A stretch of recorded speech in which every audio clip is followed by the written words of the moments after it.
शोषितों पीड़ितों के मुक्तिदाता, नारी जाति के मुक्तिदाता बोधिसत्व बाबा साहब डॉक्टर भीमराव अंबेडकर जी और इस देश में जन्मे सभी संतों, महापुरुषों और शहीदों के चरणों में नमन करते हुए आज यहाँ इस विशाल जनसमूह के बीच उपस्थित आदरणीय वामन मेश्राम साहब, भाई महमूद पराचा जी, राजन पाल गौतम जी, डीसी कपिल जी और मेरे तमाम अन्य साथी और यहाँ बैठे हुए मेरे सभी भाइयों और बहनों, आपको बहुत बहुत जय भीम, आदाब, सत श्री अकाल, नमस्कार। मैं समझता हूं मोदी की आंख खुल गई होगी, इलेक्शन कमीशन की नींद टूट गई होगी कि उनका अंत अब निकट है, इसके बाद कुछ रहना नहीं है। मैं पहले ही कह चुका हूं कि तुम्हारी औकात नहीं है कि 2024 में तुम ईवीएम से चुनाव करा लो। ईवीएम से नहीं, 2024 में केवल और केवल बैलेट पेपर से चुनाव होगा। ये तो अभी अंगड़ाई है, ये तो अभी शुरुआत है जन आंदोलन की। इसके बाद जो जन आंदोलन होना है उसकी कल्पना में भी नहीं है उनके, उस कल्पना से बाहर है जो जन आंदोलन अब होने वाला है साथियों।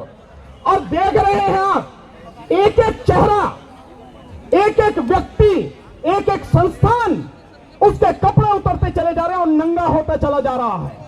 और नंगा होता चला जा रहा है कि कैसे election commission of India election commission of Modi बन चुका है, इलेक्शन कमीशन ऑफ मोदी। और किस तरह से Bharat electronics limited BJP electronics limited बन चुका है। 7 में से 4 डायरेक्टर बीजेपी के पदाधिकारी, और सब कुछ किस तरह से सॉफ्टवेयर डेवलप किया जाता है, किस तरह से उसमें सोर्स कोड डाला जाता है और किस तरह से जो चिप है उसके साथ में जोड़ा जाता है। अब कुछ पर्दा तो नहीं रहा, किसी के भी सामने कुछ बचा तो है नहीं। इस सब के बावजूद भी अगर उन्हें समझ में नहीं आता है कि इस ईवीएम को सम्मान के साथ बंद कर दे, नहीं तो इस बार 2024 में 2 काम होने हैं। 2 काम, मोदी जी सुन लो आप ही, और इलेक्शन कमीशन जो गुलामी कर रहा है मोदी जी की, जो तलवे चढ़ रहा है मोदी के, वो इलेक्शन जो डराता लोगों को, हमें आके डरा, हम बताएंगे तुझे कैसे डराता है, तेरी औकात हम बताएंगे क्या है तेरी औकात। वो इलेक्शन कमीशन इस बार 2 का अंत होगा, 2 का। नंबर 1 अंत होगा, ईवीएम का हमेशा के लिए अंत होगा इस बार, और इसके साथ ही मोदी सत्ता का भी इसी बार अंत होगा। बचना नहीं है कुछ भी साथियों। मैं सिर्फ एक बात कहते बंद करूंगा कि 25 तारीख को, 25 फरवरी को हम सारे के सारे लोग, इससे भी कहीं ज्यादा संख्या में इकट्ठे होंगे मंडी हाउस पर, और इस देश में जो इस सारी बीमारी की जड़ है, इस देश का प्रधानमंत्री, उसका घेराव करेंगे और तब बताएंगे उसकी औकात साथियों।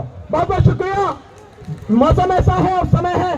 बहुत बहुत शुक्रिया, बहुत बहुत धन्यवाद सर। ईवीएम हटाओ, हाथ उठा के दोनों, ईवीएम हटाओ, ईवीएम हटाओ, ईवीएम हटाओ, ईवीएम हटाओ। अब मैं बोलूंगा ईवीएम हटाओ, बोलो लोकतंत्र हटाओ, बचाओ।